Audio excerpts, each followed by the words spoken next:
Oke, kita masuk ke merangkai kisah indah episode 235. Ya, apalagi dan lagi ya, kerjasama Aditya dan juga Sandra nih betul-betul mengganggu. Sangat mengganggu banget. Apalagi nih bakal berdampak buruk untuk semuanya.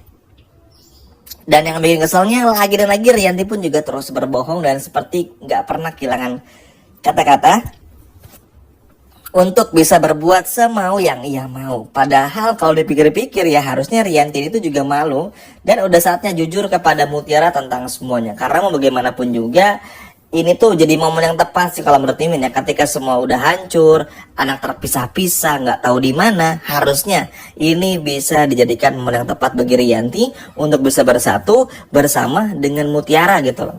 Karena kan pada akhirnya kerja sama lagi dengan Sandra. Kita semua tahu Sandra ini ide itu selalu cemerlang teman-teman.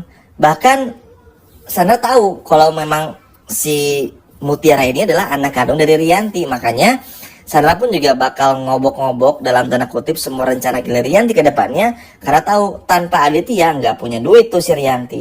Jadi udah pasti akan dengan sangat mudah ketahuan. Justru kalau Rianti nggak ngomong sekarang dan ngomongin nanti setelah Aditya kerja sama dengan Sandra, ini malah akan membuat hidup Rianti pun juga semakin hancur teman-teman. Karena mau gimana pun juga pada akhirnya ya Rianti bisa apa tanpa Aditya. Rianti ini cuma ibu-ibu biasa yang kalau nggak punya suami tuh nggak punya uang teman-teman. Ini yang pada akhirnya bikin apa ya, bikin kita pun juga cukup kesal sih. Rianti ini masih mau nyembunyiin demi apa sih sebetulnya? Aneh ya, bener-bener aneh dan masuk akal banget. Makanya mudah-mudahan sih kalau ada apa-apa semua Kenzo pun juga bisa kawin lari dengan Mutiara, terus juga bisa kabur sejauh-jauh mungkin, jangan sampai masuk perangkap lagi. Karena Aditya kalau udah sama Sandra nih, wah sama-sama gila. Aditya ini yang Mimin bingung ya, bener-bener nggak punya perasaan, nggak punya hati, kayak nggak punya iman gitu loh ya, sampai nekat ikut Sandra masuk tuh. Padahal ya Aditya tahu kalau Sandra ini menginginkan Kenzo gitu loh. Itu kan sama aja kayak ngejodohin Kenzo lagi secara paksa dengan Sandra.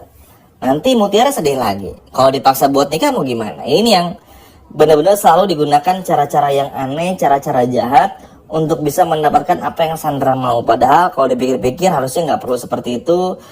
Benar-benar nggak perlu banget seperti itu. Padahal ya teman-teman, karena mau gimana pun juga ya Kenzo nih sekarang udah nekat gitu loh. Benar-benar nekat, Kenzo udah benar-benar nekat, Mutiara pun juga sama, bahkan Oral pun juga sama. Jadi seharusnya tuh ini bisa dijadikan momentum bagi Aditya tuh untuk berbenah, untuk berubah, untuk bisa menjadi ayah yang jauh lebih baik lagi. Karena pada akhirnya pun justru ini malah akan membuat situasi pun juga semakin buruk. Apalagi kita pun juga semua tahu ya, Sandra mengganggu lah, bikin masalah lagi, deketin Kenzo lagi, walaupun akhirnya Marsha selamat ya, dan akhirnya Sandra nggak kenapa-napa. Ya tetap aja yang namanya juga Sandra nih akan terus seperti itu, akan terus mengganggu, nggak akan pernah berhenti untuk mengganggu. Jadi mau gimana pun juga harus betul-betul ditegakkan. Nah, mudah-mudahan ya kita doakan yang terbaik. Semoga pada akhirnya Sandra pun juga bisa betul-betul kena batunya. Jujur agak capek sih, karena apalagi nggak expect ya kalau Aditya bakal mengambil semua rencana gila dari Sandra ini. Padahal seharusnya tuh Aditya bisa ngambil dulu hatinya Kenzo, Aurel, cari investor dulu pelan-pelan gitu loh. Tapi ternyata malah nggak bisa. Dan yang paling sedihnya adalah teman-teman, Aditya ini kayak nggak pernah berterima kasih kepada Mutiara. Padahal selama ini yang nolong hidupnya perusahaan ini adalah Mutiara. Kalau nggak ada Mutiara, Aditya sekarang udah balik jadi nelayan miskin lagi. Iya nggak teman-teman? Untung gara-gara Mutiara ketemu Pak Bobby. Pak Bobby akhirnya apa? Punya channel dan lain sebagainya macamnya, mau investasi dan lain sebagainya macamnya. Itu semua gara-gara Mutiara. Tapi kita semua tahu Aditya nggak pernah mau tahu. Aditya pun juga pada akhirnya terus-terusan kayak begitu, bikin masalah, bikin ulah, nyebelin dan lain sebagainya macamnya. Yang mana ini bikin kita penonton pun juga betul-betul kesal banget. Seakan-akan kayak nganggap remeh aja gitu loh teman-teman kepada Mutiara. Tapi ya emang susah ya. Karena memang Aditya itu memang sekarang punya tujuan yang sama.